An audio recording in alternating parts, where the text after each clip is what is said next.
The Huron River watershed has a number of small tributaries.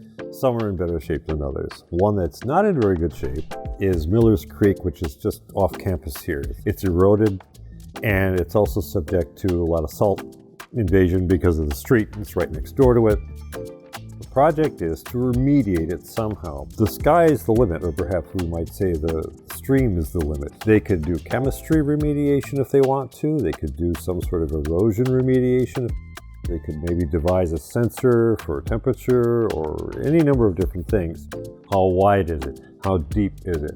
How much erosion is there? What's the contour of the sediment around it? So it's pretty broad in terms of what the students could do, but it has to have something to do with this stream. It gives them a chance to actually design something.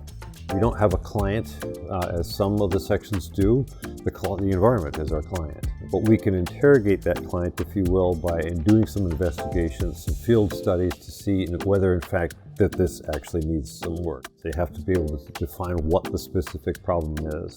And then they evaluate different options to try to fix it, and then write a report about that. So it's the whole gamut from defining the problem, defining criteria, evaluating different options, actually doing a design, and then communicating this whole process the whole way.